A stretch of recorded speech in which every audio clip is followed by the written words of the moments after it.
So what's your podcast about? Superheroes.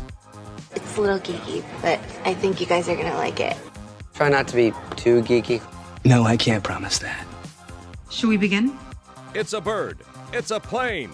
It's the Geek and You Shall Find podcast. And now, your hosts, Kelsey Dickerson, Brad Fay, Kate Fay, and Noah Berlin. Hold on to your butts. Welcome to the Geek and You Shall Find podcast. Noah Berlin here with you, and since Brad, Kelsey, and Kate are still working abroad, I'm thankful to have Superhero Faces contributors Ali Grefsheim and Travis Baker back with me to talk House of the Dragon. Today is all about House of the Dragon's 7th episode, which was called Driftmark. We're going to talk about MVPs, we're going to talk about LVPs, and we're going to talk about that big scene that everyone else is talking about too. So to keep the conversation going, make sure to subscribe, leave your comments in the comment section, and make sure to follow us on social media as well. But before we talk about the craziness that was this week's episode, Ali G, why don't you tell us about this week's Thrones and Dragon related news? Okie dokie. So for news this week, we have just a couple tidbits about the show. First off, tourism and filming locations. As we all know, Game of Thrones and now House of the Dragon have taken beautiful scenic locations around the world and made them into major tourist attractions for fans. A couple perfect examples from the original series are Northern Ireland and Sevilla, Spain. And then, of course, Malta and Dubrovnik, Croatia have had a huge tourist boom thanks to fans flocking to King's Landing itself. In House of the Dragon specifically, Cáceres, Spain takes on the important role as being used as the Westerosi capital, and Driftmark, which we've seen a lot of this season, was shot at a real castle, St. Michel's Mount in Cornwall in the UK. I'm sure tourist companies are already working on turning the island into a tourist destination. And I know myself, when I turned on the episode last night, the literal first thing I thought was like, I too want to drown in that water. It is so beautiful. Where is that? How can I get there? But then other exciting news. I mean, exciting, kind of sad. We only have 3 episodes left in season 1, but they are each over 1 hour long, which is awesome. We have our next week's episode 8, The Lord of the Tides, which will be 67 minutes. Episode 9, The Green Council, which, like, praying for a big episode 9. That will be 60 minutes. And then the finale titled The Black Queen, which sounds like some good foreshadowing for us. If you hate Alicent, as you should, we'll clock in at 63 minutes. And then lastly, some more good and bad news. I know that they had said before, season 2 has been renewed. It is confirmed that it will begin filming in March of 2023. So great, we have a start date. Bad news is that means we probably will not be getting season 2 until 2024. So just be prepared for another 2-year wait between new episodes. All right. Well, like you said, good news and bad news. I'm real happy that it got picked up. Of course, there was never any doubt about that. But man, another 2-year wait is just brutal for some new episodes. And the fact that we only have 3 left, it's crazy. It goes by too fast, I'm telling you. But they had to have known it was going to get picked up. They had to have known. They should have just started this already. But well, with as much money as this show is, the budgets are crazy. But yeah, I don't know. All right. Well, this is once again your reminder. This is your spoiler warning. If you have not yet seen the episode called Driftmark, we're going to be breaking it down, talking about our thoughts on all the scenes, all the craziness, the characters, the drama, all of that. But don't worry, we have not read Fire and Blood. We have stayed away purposefully from all of the online leaks and the spoilers there. So you don't have to worry about anything that's happening later on in the season or later on in the series getting spoiled for you. But onto the episode, there was a lot going on. We saw tensions boiling over. We saw a funeral, a wedding, a new old Hand of the King. We saw wounded noses, eyes, and pride. And with so much drama going on, I feel like we might have a little bit of differing opinions on who the real winners and losers of this episode were. So Travis, please get us started. Who did you have as this episode's MVP? Yeah, I mean, it was obvious to me the MVP was Aemond. I mean, he got the biggest and baddest dragon in the land. I mean, Lana's body wasn't even cold yet. She was still being put in the ocean, and he snuck out there and got the biggest, baddest dragon in the land. And he was the first one to voice what everybody was thinking, that Rhaenyra's kids were not her own, and he got that to come out and got that argument going. So, to me, clearly, MVP Aemon for this episode. He got his eye. He has one eye. He's a kid. He looks terrible. He's got Vhagar. I would give up an eye for Vhagar. You would too. Oh, damn. For a dragon? He even said an eye. He even said it was a fair exchange. He did say that. He did say that. Yeah, and Otto Like in agreed. 2022 in Colorado, like. Yeah, can you imagine? That would be a nice commute to work. I there. would run Colorado, King of Colorado. Yeah. No one's coming against you with Vhagar there. What about you, Ali? Who is your MVP? Yeah, I mean, I got to agree. And for me, MVP and LVP are always so difficult because I either hate someone's guts or I'm absolutely obsessed with them. There's literally no in between. So it's like very hard for me to look past my extremely one-sided feelings when someone did something good or bad. Yeah, I felt I had to disclaim that so people can remain knowing that I'm a hater. But Aemon, like, I swear the entire episode, I exclusively referred to him as weirdo freak. And obviously him stealing Vhagar was such a dick move, but it's like in the Game of Thrones, you either win or you die. And he was dying. So he was like, I'm not waiting around. I'm going to do something about this. And also I thought it was like, he just had a lot of like wherewithal when I think it was clear when King Viserys was like, where did you hear that the kids are bastards? Like all eyes on Alicent, and he like saved her from getting thrown under the bus, which I feel like the other kids, Bug Girl and Jerk Off, are just such weirdos. They wouldn't have like sprung into action. He also said, he's like, yeah, I'd marry my sister. Like, no big deal. Whatever I need to do for the realm. Like, he's the most down. Like, he's just down to go. He's ready for the fight. And the other two, Bug Girl and Jerk Off, are not. They're just not. The fact that that's the nickname now is just incredible. And it's so applicable, but that is incredible. Also, it was hysterical when, he didn't throw Alicent under the bus, threw Jerk Off under the bus, and Jerk Off was like, I mean, everyone knows. It's like that. He's low-key a real one. Yeah. He is the worst. He's just trying to jerk off, get hammered, and not give a fuck. Yeah, that guy is terrible. All right, so my MVP, and I think this, especially the more I think about it, is a no-brainer. My MVP was Otto Hightower. And the reason for that is because, well, it's like threefold, right? On one hand, he's back as the Hand of the King. He's probably the second most powerful man in the Seven Kingdoms right now, out of nowhere. And he sees what he did, firsthand in terms of raising Alicent to be exactly the way he wants her to be. And so, he said to her, he said, we play an ugly game. And now for the first time, I see that you have the determination to win it. And so he's feeling really good about their chances. And their side got the new dragon.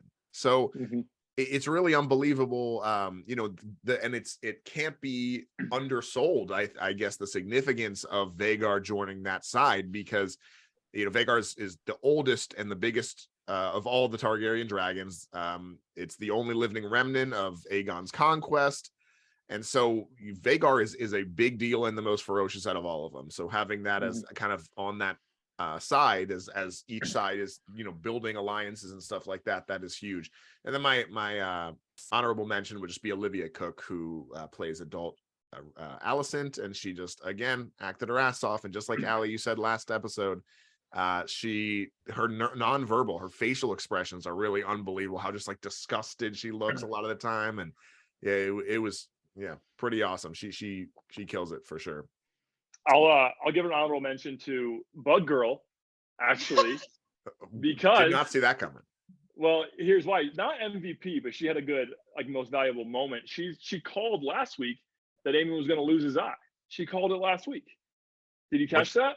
No. What was that? Last week he was talking about getting a dragon, and she said, you're going to have to close an eye to get a dragon. She's like a prophet. The Targaryen bloodline has, in their whole history, they have people that can dream the future. She's going to be one of them. Oh, Totally. wow. Last week she don't said know that. how I- Travis! Yeah, You're dropping the Bug Girl. knowledge. Bug Girl coming out. Look at Bug Girl. She's down in the Yeah. dumps, and all of a sudden she's coming through with some value. She just like under her breath last week when she was playing with the bug, she just said you have to close an eye. So whenever she talks, you got to listen now. Bug Girl. They need to have like a scribe follow her around King's Landing at all times. Oh man, Playing with bugs. That scribe would hate its job. Just Yeah. like when the two brothers were watching her, and Aegon was like, "God, our sister's so weird. She sucks so bad." Yeah. And He literally says she's an idiot. Yeah. she's still with the bugs. Still. And Aemon's like, I'd marry her. He's like, that's fine. Yeah. Yeah, remember he's like, at least we have one thing in common. We both like creatures with long legs, and then like Yeah. hollers at that wench. That was so bad. That Hollers at the Aegon is terrible. Aegon is terrible. Yeah. Speaking of terrible, Ali, who did you have as your LVP, the least valuable player of this episode? Man, despite my disclaimer of like, I'm really trying to not let my emotions get the best of me, I think Sir Kristen will be my LVP until the dawn of time. Like, he is such a moron. It's like all he cares about is drama. Like, he walks right up to Alicent and is like, oh, budget Littlefinger won't stop staring at you. Like, are you a knight or are you Gossip Girl? And then like when the adult fighting ensues, you know, in the hall, and Viserys is like, how could you let this happen? Like, my son's eye, it's your duty to protect them. He was like, ugh, well, let's not forget it was the cousin who fought. Like, let's turn all the attention back to these little kids, not me. Like, bro, you're a grown ass man. Like, be for real. And I think those were his only 2 lines in the whole episode, just being literal Gossip Girl. I hate him. Well, and the part when they had, you know, they were all sitting around and then all the drama was happening towards the end, and Alicent says something, some kind of dig at Rhaenyra, and Kristen laughs, and then the Lord Commander of the Kingsguard looks at him like, bro, what are you doing? What are you doing? I had that down too. A few different times he was looking at Cole. That's not going to end well. Yeah, but I wouldn't be, to be honest, I wouldn't be surprised if it doesn't end well for the Lord Commander guy, because who cares about him, right? But Kristen is on the up and up when it comes to the Queen, at least. Mm-hmm. For me, Laenor was the LVP until the last couple minutes of this episode, for sure. But once he kind of got away and he's doing his thing with Carl with a Q, I had to give the LVP to Corlys Velaryon, and I didn't want to, in his own home, man. It's terrible what this guy went through, but he's there. He's mourning the loss of his daughter, and now at the end he's mourning the loss of his son too, and he's fighting with his wife, with Rhaenys, and she's like, bro, you gotta get over this. All these things you're doing, it's for your own self, and it's all that. So I don't know. He took a lot of L's there. He thinks he has no kids anymore. Is he going to raise the grandkids now? Because Daemon doesn't want them. Daemon don't want those kids. So I don't know. What do you think about that, Travis? Well, so my LVP until the last 10 seconds, the whole episode, he was the LVP. I thought going away, the last 10 seconds saved him. But Laenor, he had a terrible episode. Not only in the beginning, in the funeral scene, was he crying like a baby by himself, but then his wife wasn't the one to go get him. Carl with the Q was the one that had to go save him from that. And then he comes back from that, and when the biggest scene of the whole season maybe happened, when the kids got in a fight, he wasn't even there. He wasn't even there the whole episode, the whole scene with the kids. So, you know, again, we don't want to get ahead of ourselves, but the last 10 seconds may have saved him a little bit, but still a total LVP. Well, let's think about this though too, because again, I agree with you. And you know, there was the scene I thought was actually like kind of sweet in a weird way between Rhaenyra and Laenor, where they're talking. He's basically apologizing. He's like, I have not been what you deserve. And you know, and he said, he's like, we made these arrangements to do our duty, yet explore happiness. And there are times when I think these cannot mutually exist. And like, I feel bad for that a little. And she's like, look, you're a good guy. You know, it's really rare that you are such a good person. So I do think that she likes him. But man, he's like, I should have been there. She's like, yeah, those should be our house words. Like, just Yeah. an Do you think that? absentee. Do you think he did Rhaenyra and Daemon know that he didn't die at the end? Were they part of that plot, you think, to save him? So, okay. When I first watched it, I thought that the plan was to have Carl with a Q kill Laenor, right? And then they just came up with a new plan. They went and escaped and did their thing. But the more I think about it, the more I think that it was like they just kind of wanted the viewer to think that that was going to happen. But as we just said, I mean, I think Rhaenyra does really like Laenor. He's not a good husband to her, and he's not able to pretend to be, what he should be. But I do think she likes him and respects him. And then I was thinking that it was obvious, like, remember they show right before Carl and Laenor get in that sword fight, and you see Daemon kind of like creeping down the stairs, and he attacks that guy and snaps his neck. So I think that was the guy that they threw in the fire, which obviously, if that's the case, then Daemon obviously was in on it. But also, side note, it's hilarious. Now, this is like the second or third time that like anytime Daemon is like doing something a little shady, he like has the hood up. It's like his like committing crimes outfit. Yep, just slinks around being shisty. Yeah, he's like the that meme with like Kermit talking to evil Kermit, and it's like with the Sith Lord cloak or whatever. It's hilarious. But yeah, that's so Dark Daemon. Dark Daemon, yeah. But like, do you think, like, do people not see you? Like, what do you think is happening when you like? Is that like getting in the mood? You put the hood up and then you're like ready to do some shady shit. He's like one of the top 5 most famous people. Like, yeah. I got a cloak on. Oh, yeah. I think they do too, though. I think that was Rhaenyra's plan to save Laenor's life, but also get rid of him. At first, I was with you. At first, I thought they just killed him. But the more I think about it, and he gave him money, he gave Carl with a Q money. He could have just killed Carl with a Q ultimately. So I think that was all part of it.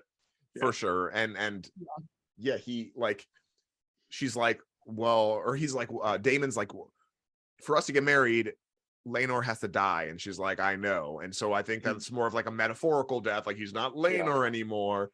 So do you think we see him again? Like, or do you think they're just gone?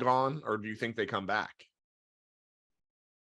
I don't know. I mean, I don't know. I think I would say he comes back only because he is a dragon, and this is Dance of the Dragon. So at some point, it's going to be a dragon on dragon, and he's one of the few people to have one. So for that, I guess I would think he comes back. But I mean, who knows?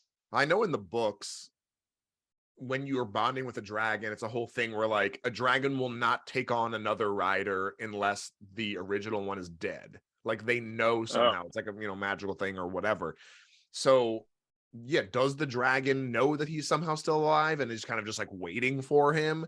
Is it something that maybe they change in the show, that maybe like one of the girls now can bond with that dragon? I don't know. I have no idea.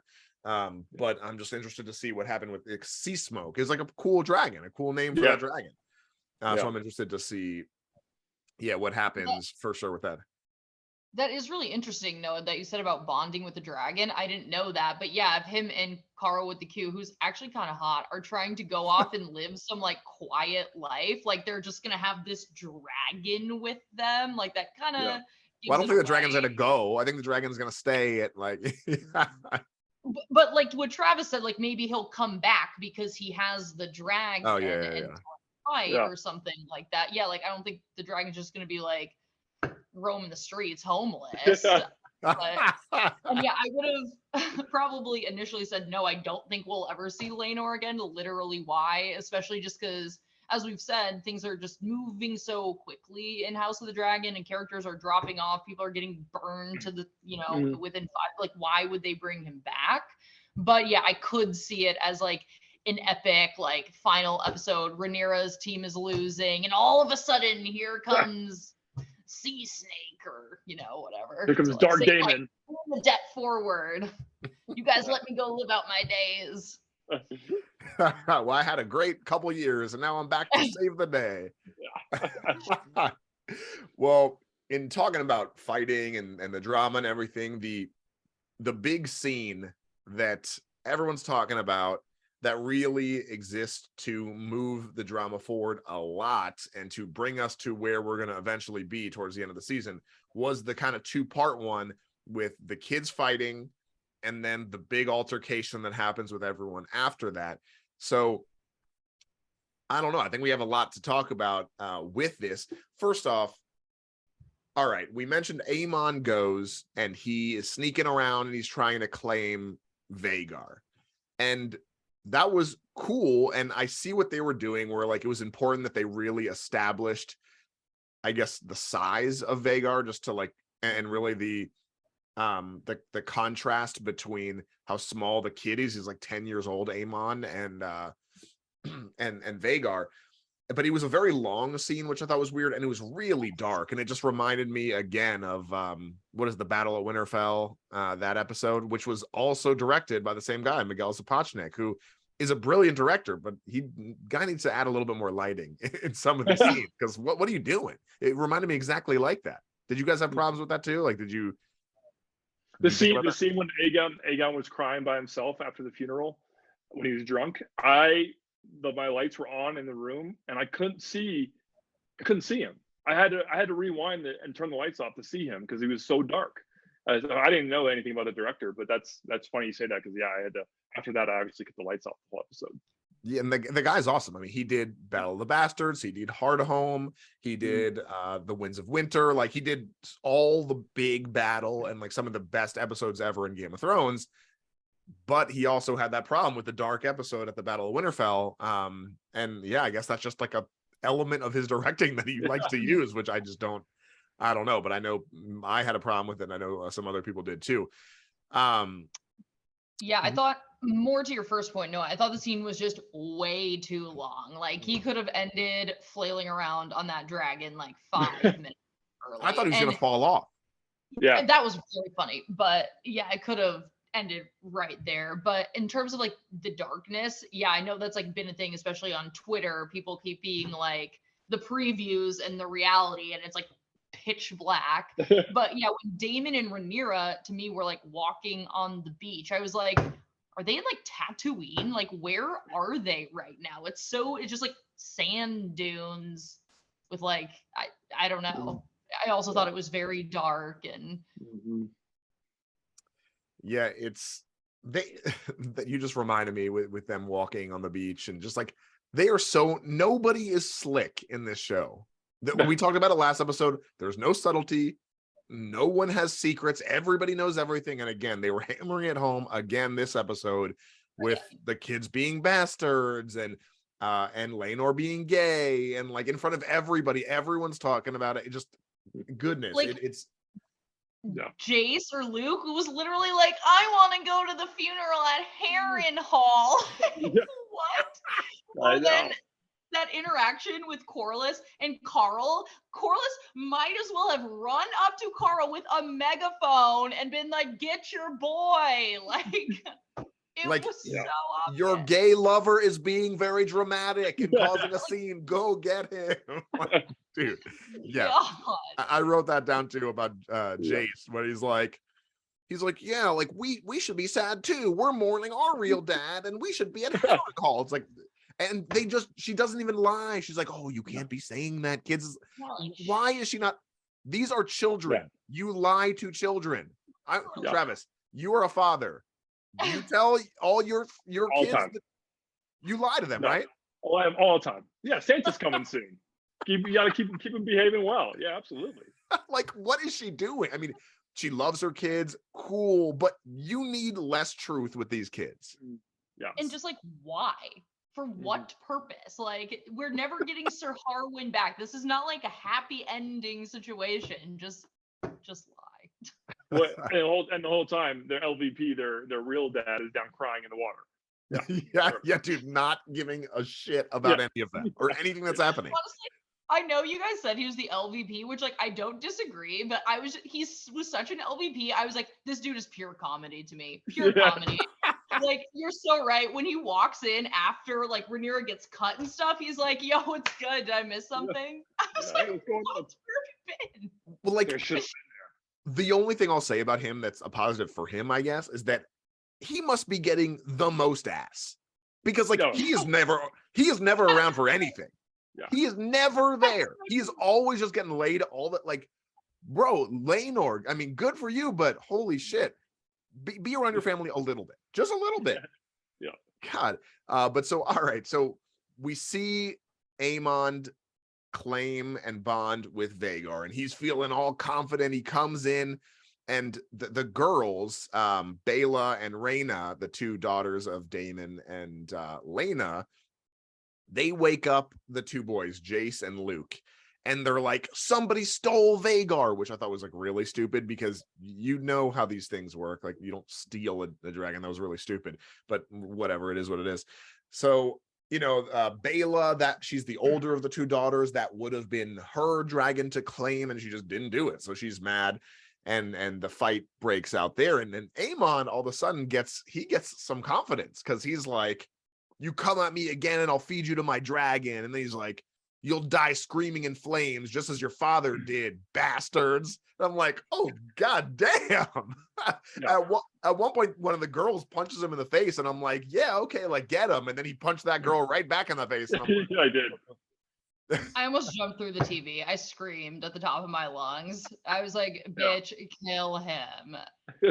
well, I mean, he was ready to. He had the rock. He was gonna kill the I don't even know if it was I think it was Jace, because Luke is the one that slashed his eye out, which was, I mean, I didn't see any of that coming. And that was kind of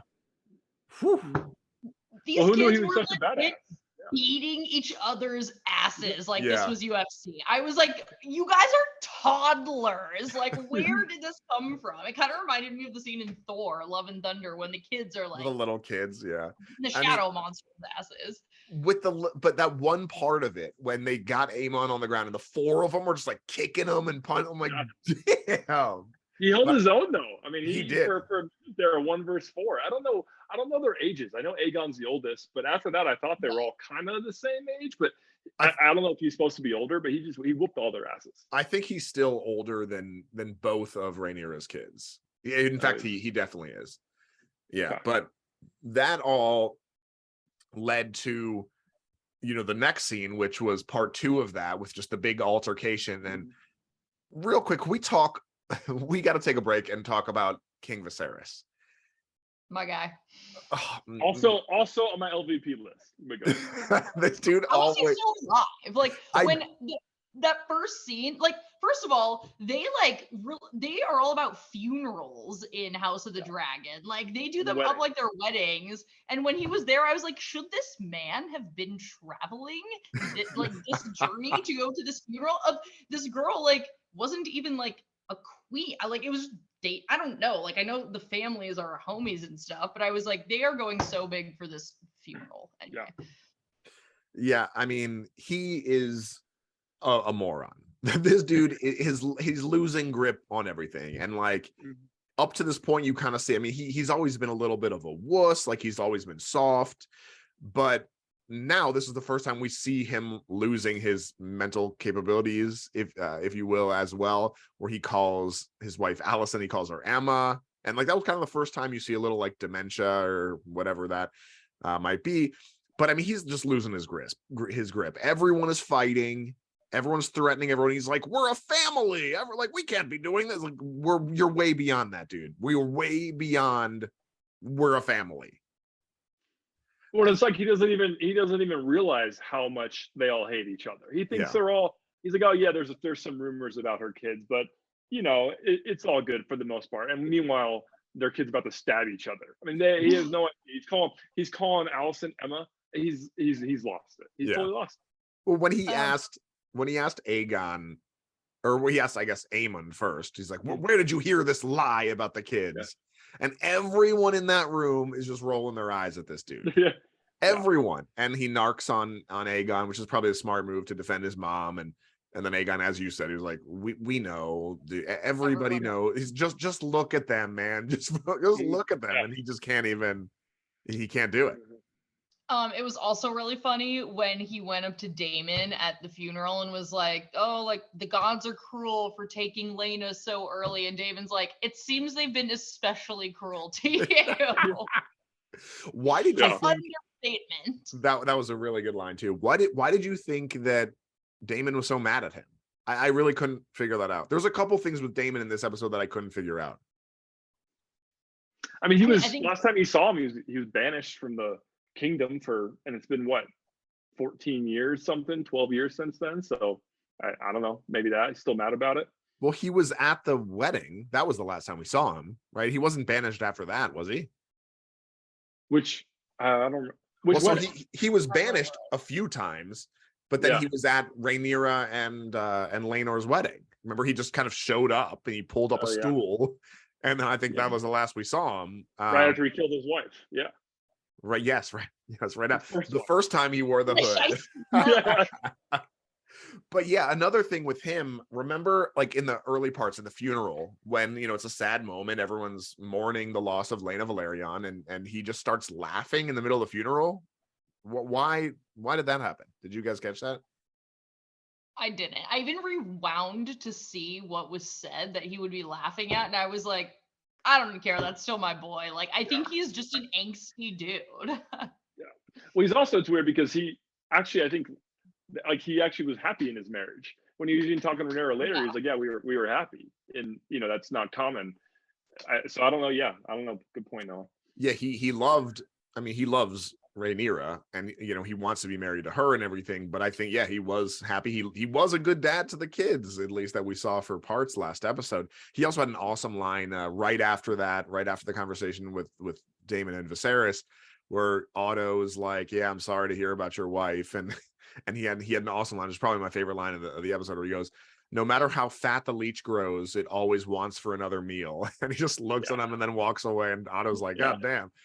Yeah, that was so good. And because, like, I hate Otto. Like, I know that's your guy, but like, maybe just because his name Otto, and that's like a weird dog's name that doesn't belong in Game of Thrones. And I really it's very difficult for me to get past that, but like, I just don't like him. So I was like, hell yeah, Daemon, let's go. And especially because, like you kind of said earlier, Otto is probably the second most powerful person in the Seven Kingdoms. His daughter is the queen. Like, what more do you want? Like, why are you throwing all these, like, oh, we're gonna prevail together lines out? Like, you're there. I don't. Well, like, no. I mean, he is there himself, but he's like, I mean, Otto, I think, is like a mix between Tywin, who is just all into the legacy of his family and advancing that, but also with the kind of scheminess of a Littlefinger Varys type thing too, where he's just thinking multiple steps ahead in order to accomplish these goals that he has. But yeah, I mean, right now he knows that the war is coming, and as we said in the last episode, where basically until King Viserys dies, everything that happens is basically a prologue. Once he dies, that's where the battle will kick off, and that's the real conflict. All this is just precursor, right? So he knows that he needs to be in the best position possible when that happens, and that's why it was so important that Vhagar is now, one of the green team. Yeah. I hate him. He's a snake bitch. Fair enough. Going over to Alicent. Tell me you guys didn't get major Cersei vibes from her in this episode, and specifically from, I want to say it was episode 2 of season 1 of Game of Thrones, and the scene where Joffrey or Arya is playing with the butcher's boy, and Joffrey's a little asshole and tries to fight the butcher's boy, and Arya and her direwolf Nymeria attack Joffrey, and then that whole thing where King Robert was just like, all right, they're kids, they're gonna do what they're gonna do, and Cersei's like, yeah, this punishment is not enough, and that's basically exactly how this scene played out, where King Viserys was like, whatever, it'll be fine, we're all family, and Alicent's like, there's a debt to be paid, like it's gonna be eye for an eye, and no character has changed as much from the kid version of the character and the adult version. Like, she's, as a kid, she was like still supporting Rhaenyra, right? She was saying she was going to be a good queen. She was trying to give her the benefit of the doubt. Now she's just full on Rhaenyra hater. Cersei too, like you said. She's a little bit more unhinged than Cersei ever was. I mean, Cersei always seemed I totally disagree with you. Yeah. Like I mean, Cersei was cool, calm, collected, calculated always until the Sure. end. Cersei was fucking smart. She played the long game. She did Alicent is unhinged and she's an idiot. She doesn't know what she's doing. She's running around whipping out knives in public and then being like, "Oh, I'm so sorry. I'm stupid. My behavior made me not seem like a lady." Where Cersei was a bad bitch always. Like I think they are polar opposites. In fact, like I even wrote something like that. Like Alicent tries to have this whole protect my family at any cost, but she just looks like a psychopath. Yeah, And it almost seems like it's less about protecting her kid and more about like, just punish Rhaenyra. Look at what you did. Just punish her. Yeah, I mean, I think that Cersei is more smart and calculating, and she's also older and more mature too than Alicent, whereas Alicent is more fiery. But like Cersei would never grab the knife herself; like she'd have somebody else come and do it and kill you. Exactly. You know what I mean? Exactly. Whereas Alicent is just fiery with it. But in terms of this scene, to me, it was an exact parallel of that one before, where there's a conflict with the kids. The king is trying to diffuse it, and the queen is like, no, it's going to be an eye for an eye. And it was exactly like that scene. So I think those are more the vibes that I'm talking about, of just how she acted in the scene compared to just the two characters in general. But yeah, it was hardcore when she's like, if the king will not seek justice, the queen will. Sir Kristen, bring me the eye of Lucerys Velaryon. And she goes, he could choose which eye to keep, a privilege he did not grant my son. I'm like, God damn, like she wants the guy to come and cut a child's eye out. When Cole said no, he said he actually, for a minute there, when she said that, you wondered if Cole was going to go after him. But he said, what he said, I'm your protector. Basically saying, I'm not going to murder for you or hurt somebody for you. But, I think Cole, as we talked about last week, he's the biggest simp alive. He would do it eventually, just couldn't do it publicly in that moment. Yeah, I think you're right. If everyone wasn't there witnessing it, I wonder what he actually would have done. Right. The best part of that scene. Yeah, go ahead. I was saying, especially because it would be not just for Alicent, but it would be to hurt Rhaenyra, which he just years and years and years later, he's still obsessed with this. He still holds a grudge, this guy. Yeah. My eyes just rolled into outer space. I was gonna say the best part of the scene, up until this point, you don't really know who's going to be on which side. Like, I didn't know for sure what side Daemon would be on. Obviously now he's going to be on Rhaenyra's side, but at the end of that scene, right after she got stabbed and they started to separate, you saw like Team Rhaenyra all lined up together, basically. I don't know if Daemon made his way from his, he was just leaning in the corner the whole time, laughing. I don't know if he actually made his way from the wall to the group in that final scene, but in that picture, you see them all leaning up against each other. Like, it was cool. Like, you're starting to see the sides form now. The only ones that I don't know about is House Velaryon. I don't know if they're going to be on Team Rhaenyra. I mean, she like cucked their son. So I don't know if they support that, but then at the same time, their grandkids are part of the Rhaenyra family too now. So I don't know which team Velaryon is on, but it is starting to come into focus.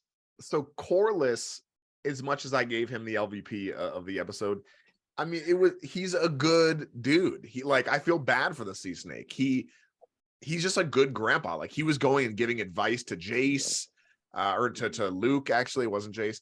And he's trying to help him out. He knows that they don't share blood with him. He knows that, but like, he just wants to support. And so I think that, at least on the surface, the Velaryons are on the black team, which would be Rhaenyra's team.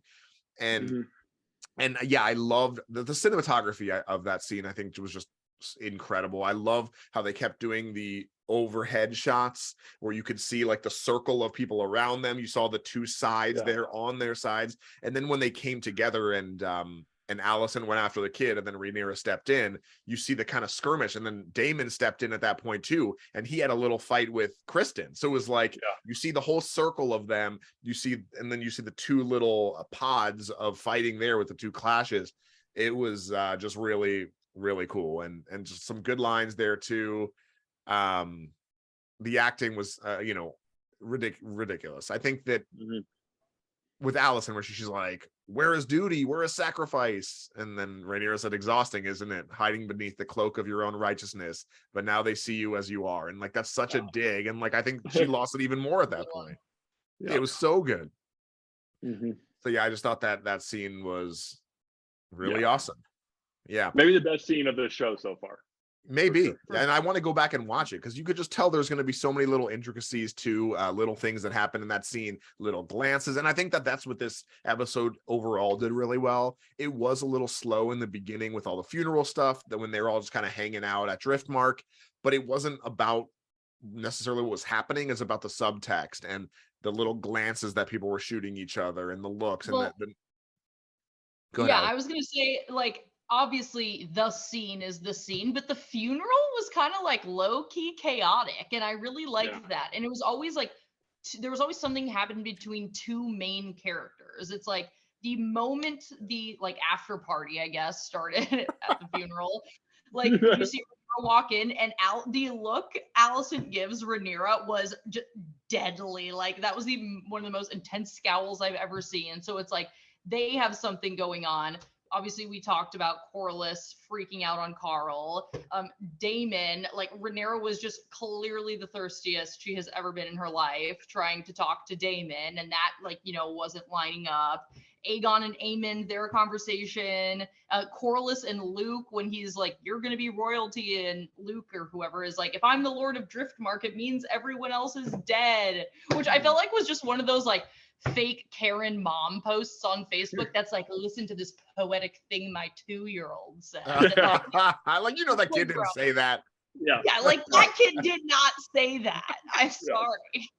But there was just What made the funeral scene good, and it's in contrast to the original Game of Thrones, and I read this in like one of those post-episode articles a few weeks ago. But in Game of Thrones, for like 4 seasons, all the main characters were on their own in a different part of the world. In this show, they're all right there. Like they're all next to each other all the time. And the funeral was a good sign of that, or a good example of that, because they're just all within a 10-foot radius of each other. They all hate each other's guts and they can't avoid each other. So it's just, I thought that was so obviously got overshadowed, or that scene got overshadowed by the big scene. But I thought it was a cool scene too, though. Even though it's kind of slow, it was fun to see him start to maneuver a little bit. For sure. Yeah, and I also thought that obviously the toddlers slashing each other with literal knives over, there was one moment, it was Aemond and either Luke or Jace, I'm not sure which one, at the funeral. It's like Aemond almost goes to say something like nice to him, and then they just remember that they're mortal enemies, and they like cousins not fucking with each other at all is very weird to me. And they're just kids, you know, and I just want to know more about that. Well, I think they did in the last episode. They kind of were all ganging up on what's the Aemond, right? Yeah. And then Alicent put a stop to it and was like, told Aegon, like, it was when he was jerking off, and she pulled him in, and he's like, these kids are going to be your enemies. Like, you have to protect your brother and do not mess with these kids. And I think that's probably the advice that they're all taking. But yeah, it's weird. But you know, again, I loved how they shot it. I love that you start seeing these two sides form, the greens versus the blacks. And right now, if we're kind of keeping score, it looks like on the green team, we got Alicent, we have her kids. So it's what, Aegon, Helena, who are betrothed to each other, and Aemond, the youngest. We got Larys Strong, which I don't know how it just dawned on me, but that Larys is literally rhymes with Varys. It's like, it's a one letter off. I just noticed that. Like George ran out of ideas. Come on, George. Yeah, right. Jason Lannister wants a word with that too. But so we got Otto. we got Otto Hightower, we got Kristen Cole, and now their team has 3 dragons. So they have Vhagar, the biggest and most powerful one, which is Aemon's. The dragons Dreamfire, that's Helena's, and Sunfire, that's Aegon's. So 3 dragons there. Then you got the black side, you've got Rhaenyra's kids, that's Jacaerys, or Jace, Lucerys, which is Luke, and Joffrey. That baby doesn't have a dragon yet. As of right now, at least, House Velaryon is with them, and Daemon is now with them too. And they have 5 dragons, which is dope for them. They have Syrax, which is Rhaenyra's, Caraxes is Daemon's, Melis is Rhaenys's, and then the 2 boys have Vermax and Arax. So 5 dragons. 2 of them are like little baby dragons, though, and the strongest one is on the green team. So it seems like these teams are, as they get fleshed out a little bit, are pretty evenly matched. I just wonder how this is going to go with them. Doesn't one of Daemon's daughters have a dragon? No, not Yeah. yet, because it Neither of was, them, I thought one of them did. no, well, the older one, who is Bela, she Yeah. would have been the one to take Vagar, but Aemon went in and dragon blocked her. Yeah. All right, well, we talked a lot about that scene. Anything else that you want to talk about from the episode that we might not have touched on so far? The one thing I would talk, well, we didn't talk enough about Daemon and Rhaenyra. I mean, True. it's funny, in the original Game of Thrones, I was pushing hard for Jon and Dany. Like, I'm like, yeah, Jon, just do it. Who cares? She's your aunt, but she's hot and she's the queen. Like, that's a pretty good deal. But now in this episode, it's the same relationship with Daemon and Rhaenyra, aunt to nephew, and then obviously uncle to niece. But this time it's gross. This time I'm like, no, I'm not. I don't know if it's because he's known her since she was a girl, but now it's gross. It was cool in Game of Thrones. It's not cool in this. But I get why they're obviously getting married for the power. But no, not for it. Not for it. Well, I like when we obviously we spent time at the funeral. And I like the legend of Game of Thrones, and like just how cool they write this with different customs for different houses. I like that the Velaryons, they are made by the sea and all that, and they have the custom where they throw the body in the sea. It kind of reminds me of the Greyjoys, whereas the Targaryens get burned by dragon fire when they die at weddings. And I just think that's pretty cool that they have these different customs for the different houses based on where they're from and all that good stuff. I like that as well. And for Rhaenyra and Daemon, I don't know, it's hard for me. I like them both. I think the potential of them together, because I think they're really similar and they could be really badass as a team, but I like them more as like almost teammates than I do as like in a relationship. I'm not like shipping them, like for sure not like I did with Jon and with Dany in Game of Thrones. What about you? What do you think about the two of them, Allie? Yeah, best tradition yet, the lip blood oath. The blood oath, yes. Oh yeah, I'm doing that at my wedding for sure. I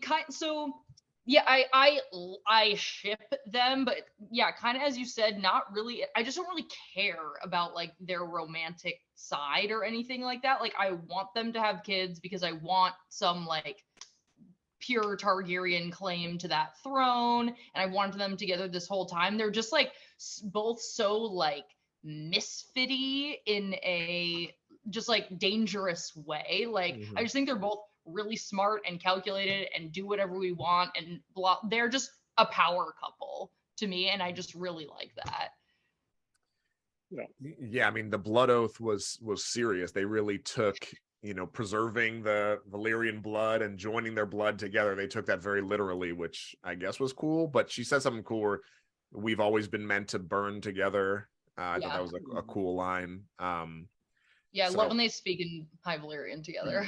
I agree. It's really badass. It's like they're a little secret language. So badass. Yeah, it's like always they really were cool. meant to be together, and I don't disagree with you guys. Like, again, the romance I don't really care about. Maybe it is weirder for sure than Dany and Jon, and for obvious reasons. But like, they just are like twin flames in my opinion.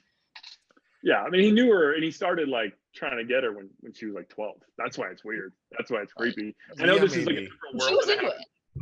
She was into it. And that was like, in that world, it's like not that weird, but can't get over it. Well, and also he looks exactly the same, whereas like she obviously doesn't. But like, I think that might be part of it too, is that I don't know. Well, Travis, you brought up Daenerys, and so this show takes place 200 years ish prior to Game of Thrones. And I know there hadn't been dragons for a long time when Dany got hers, but like Dany was just kind of raw dogging it on Drogon, whereas like they all have saddles. They all have saddles, and it's like these saddles existed 200 years in the past. Like, that would have been a known thing, I would think. Like, they all have like handles and like seat belts and like, I don't know, harnesses like on a roller coaster. Dany was just kind of holding on to spikes and stuff. Yeah. I don't know. I like, that's neither here nor there, but I'm just like, what the hell is going on? And Aemon still almost fell off. And he still almost fell off. Yeah, I mean, I was really hoping that kid would just dangle off and fall off. Same, bad. They almost... Go ahead, Travis. Well, I was gonna say, they've said that Targaryens, like in the years after dragons went extinct, dozens of Targaryens died trying to bring dragons back and trying to find a way to not mate, but pair with dragons. So it was realistic that he was going to die. I thought, like, for 1 minute, I was like, oh, maybe he's just one of the Targaryens that dies because of a dragon. For sure. And I wonder, I feel like we've seen now a couple times in the last 2 episodes where characters have successfully bonded with dragons, and we have not seen one where the dragon rejects the potential rider. And I guarantee you at some point in the series we will see that. I have no idea who it will be, if we even have been introduced to the character yet, but like we're going to see a character step too far and try to bond with one, and they're just like, not going to happen. Yeah, It's gonna be Alicent when she's the Mad Queen. Oh, but Alicent's not a Targaryen, so she wouldn't even, unless she goes crazy and tries. She's so entitled and full of herself that she might try. You can't call her the Mad Queen and then say she's not like Cersei. You can't do that. Oh, yeah. True story. But we have lots of Mad Queens going around. This is even Game of Thrones. This is the House of the Dragon, you guys. Jeez. True story. Well, as we discussed, we have 3 episodes left in this season, which is heartbreaking.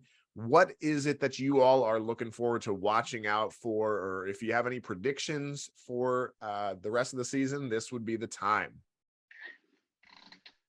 I'm really interested to see what's going to happen when Daemon and Rhaenyra have a kid. Because it's like, are we just going to come out with it and be like, yeah, scuttle off the throne to Jace or Luke or whoever the oldest one is, because this one has the real claim? Is Otto, I mean, at this point, Otto and Alicent aren't going to relinquish their, like, death wish for Rhaenyra and her kids to get off the throne. But, like, I just feel like this one, how can someone not accept one of Daemon and Rhaenyra's kids as, like, the real heir to the throne?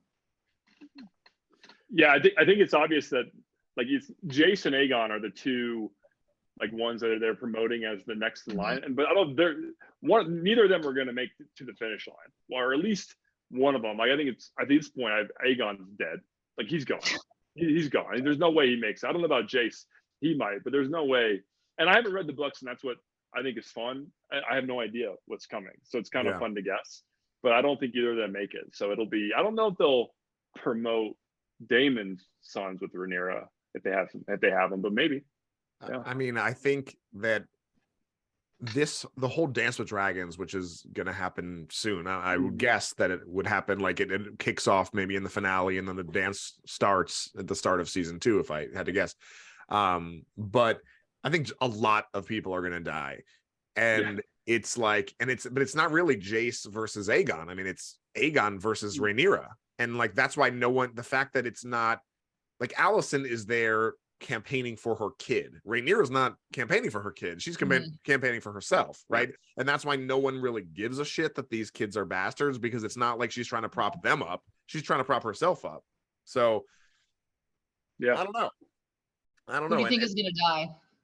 Who do I think is going to die? Yeah. I mean, over the course of it, or like coming up in the next episode? In the next 3 episodes. Well, I did see also that our last big time jump is happening between this episode and the next one. So the actors that, like the little kids, are all going to be replaced by new actors. And then again. And now those actors, which are now teen to adults, are going to be the ones that exist for the rest of the series, not just the season, the whole series. So that basically after this next one, they are done with the time jumps, thankfully, I think. But yeah, I mean, listen, with Aegon and the way he's acting, he's got to go. he's got to go. Does Viserys? I mean, Viserys like won't die. Does he make the time jump next episode? Like, he won't die. I thought it seemed like he was dead. I thought in the scenes from the next. Oh, okay. I have no idea. I mean, I thought that maybe he would die at like in the 9th episode or something, and then like it really goes off in the finale. That's when it goes down. But yeah, I mean, I'm also interested to look at and you mentioned House Velaryon, but now that their kids are dead, right? Rhaenys told Corlys, like, look, I put this whole being queen thing behind me a long time ago. Like, you need to do the same thing. You're fighting so hard to get your family on the Iron Throne, and they're not even your family. And so these are like, he's a good dude, but I wonder if, maybe they are supporting Rhaenyra still and it's reluctant, and maybe something happens that makes them either switch sides or just bow out of the fight entirely. And that would be absolutely devastating, because the potential of, they have at least one, maybe two dragons, and the whole navy and all that stuff. So I'm really curious what's going to happen with House Velaryon and their loyalties there. What about you, Allie? Do you have anything, any predictions or anything to watch for future episodes? For no reason at all, I'm concerned that Daemon is going to die. I just feel like that would be one to hit fans hard. I know I like him, but he does just bring like a whole other element, I think, into the show, and I could really see them killing him off. Just to like completely isolate Rhaenyra. He's definitely not going to like grow old. Like Daemon's not going to just be an old man one day. He's going to die. The way these things tend to work, as I'm thinking about it now, is that like, I think once Rhaenyra's looking good, like I think they would have to take out someone big in order for Rhaenyra to be looking good, and then all of a sudden Daemon gets taken out to like level the playing field again. Like that's how the narrative structure on these things tend to work. So I could definitely see that happening for sure, and it makes me a little worried about Daemon, especially because you're supposed to be happy for them. They finally are together, like they're looking like a formidable duo, and I don't know, kind of crazy. Well, any closing words for you, Travis? Anything else you got before we close up? No, this has been fun. Thanks for having me. Most definitely. Well, great job again. This was a lot of fun. That is going to do it for this episode of the Geek and You Shall Find podcast. We will have another top 5 takeaways from the Rings of Power that will be coming out tomorrow. And as always, back next week, we'll be talking about the next episodes of Rings of Power and House of Dragon as well. So make sure to subscribe so you'll be notified when all of these episodes drop. Thanks for watching. Thanks for listening. And to all of our subscribers in French Canada, au revoir. Bye. Thanks, everyone. Thank you for listening to another episode of the Geek and You Shall Find podcast, powered by Superhero Faces. Be sure to like, comment, and subscribe. And follow us on Facebook and Twitter at Superhero Faces, and on Instagram at Superhero_Faces.